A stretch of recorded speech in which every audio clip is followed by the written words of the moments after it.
hindi siya nag-okay after nagka-fever, lalo siyang nag-worse. Right. Yun, bantayan mo yun, Doc. Kasi hindi lahat ng nagka-dengue kasi, Doc, papasok sa critical. Kasi nga, pagka may fever lang, halimbawa, NS1 positive siya, Doc.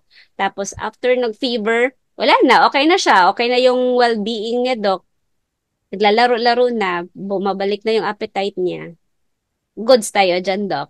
Pero may isang other, ano, Doc, side na sila yung matamlay. Tapos yun, ayaw na kumain, ayaw na umiinom. Sila yung mga dehydrated na, Dok. Yun na. Mm, pangit sila, Dok.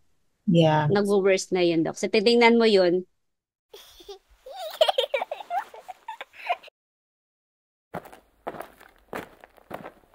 Hey everyone, I'm Dr. Christine Albakiat, and this is Chat with Peds, where I interview experts in the field in order to empower you, mom and dad, and give you the confidence to raise happy and healthy kids.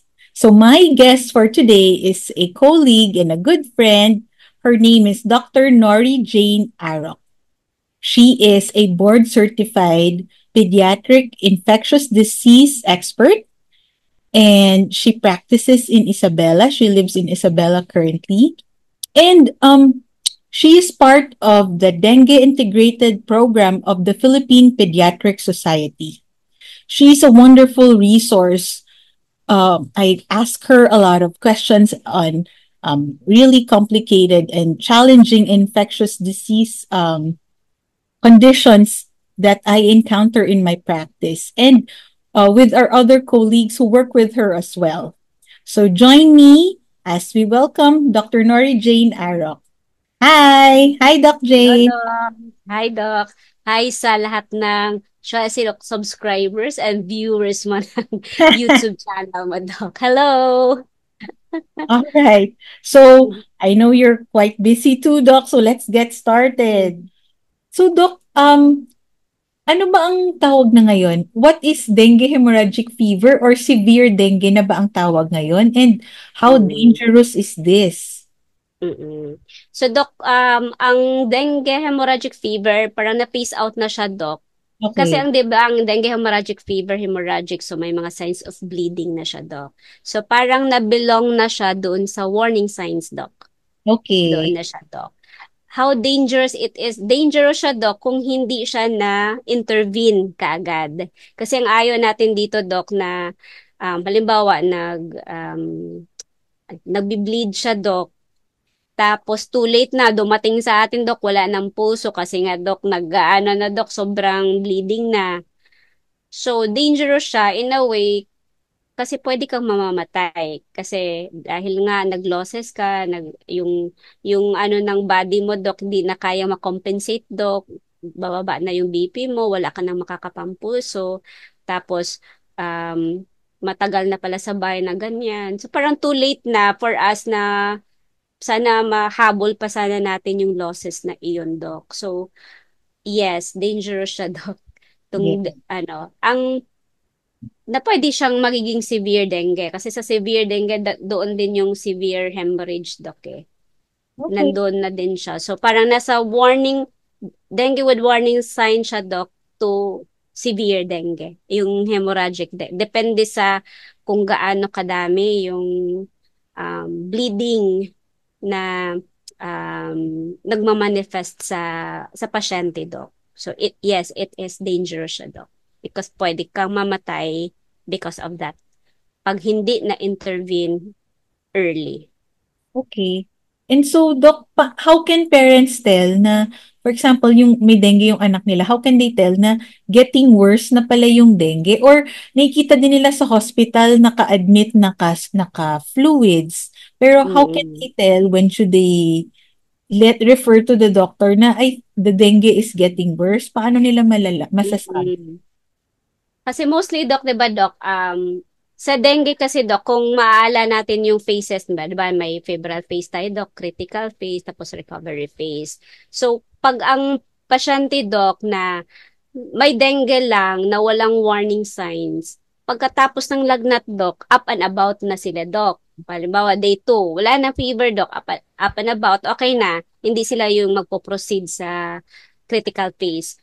Pero yung isang scenario naman, yung isang population, Doc, na wala ng fever pero lalong nag-worsen yung condition. Halimbawa, dito doc, yung nga doc, yung mga pulso nila, kapag kakapain mo siya, hindi na halos makakapa or sobrang yung extremities nila doc, malamig, ganun doc. Tapos pag magbi-BP ka, medyo hindi na normal yung BP na iyon, doc. So yun yung mga signs na oops, baka itong pasyente siya talaga yung papasok sa critical phase na anytime pwedeng may mangyayari sa iyo doon kasi medyo yun nga hindi okay yung sila yung ano doc, 'di ba sa dengue natin yung permeability yung kasi nga puro labas ng tubig Yes. sa vessel doc, sila yung mga person na may yung effect ng vascular permeability na yun doc. Yun. So, pag hindi, yun dok, kapag hindi siya nag-okay after nagka-fever, lalo siyang nag-worse. Yes. Yun. Bantayan mo yun, dok. Kasi hindi lahat ng nagka-dengue kasi, dok, papasok sa critical. Kasi nga, pagka may fever lang, halimbawa, NS1 positive siya, dok. Tapos, after nag-fever, wala na, okay na siya. Okay na yung well-being niya, dok. Naglalaro-laro na, bumabalik na yung appetite niya, goods tayo dyan, Doc. Pero may isang other, ano, Doc, side na sila yung matamlay. Tapos yun, ayaw na kumain, ayaw na umiinom. Sila yung mga dehydrated na, Doc. Yun na. Mm, pangit sila, Doc. Yeah. Nag-worst na yun, Doc. So, titingnan mo yun, after mawala yung fever. Diyan ang babantayan mo, Doc. So Yes. hindi porket ay wala ng fever, okay na ito. No, hindi. Kasi babantayan natin yung isang population na may ibang population na kapag wala ng fever, dito sila lalong mag-worse. So yun. So day 2 or that day or within 24 hours na wala ka ng fever, tignan mo yun yung status ng patient, doc. Pag matamlay pa din, medyo mag-ano na tayo dan, doc. Yes. Very proactive na tayo, doc, sa management natin, doc. Yes. That's good advice, Doc. And yun kasama din sa ano na sa mga parents na dapat i-watch out nila. So kung wala ng fever, mas bantayan Babantayan nila. siya. Yes, Kamusta doc. yung Lalong babantayan. Oo, doc. Kasi yun nga, doc, yung sinasabi natin na may mga iba talaga na lalong papangit sila, doc. No? Parang i-ano lang sasabihin natin sa parents, advice natin sa parents na porket wala ng fever, that's it na. Kasi may ibang population, okay lang yun, Doc.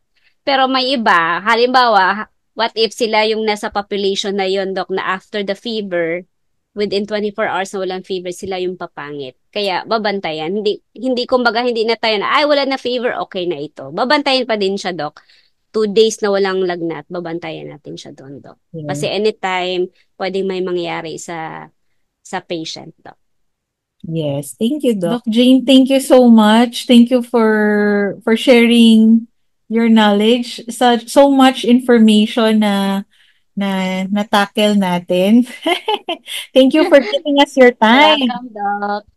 Okay, My Doc pleasure, Jane. Doc. Ay, my pleasure pa. Yeah. Doc Jane, for those na gustong ma-reach, magpa-consult sa'yo, how can parents reach you? Mm-mm. So, yung clinic ko, Doc, dito lang sa Santiago City, Doc. I have clinic in Calang every Friday, Doc, 9 to 12. Tapos sa De Vera naman, every Thursday, 2 to 4 naman siya, Doc. Mm-mm. Yun lang ang clinic ko, Doc. And she's also a consultant at Southern Isabela Medical Center. Mm-mm. Yeah. Oo, Doc. Pwede yung residente matanungin, Doc, tapos i-refer sa akin, Doc. Okay. Doc Jane, thank you so much.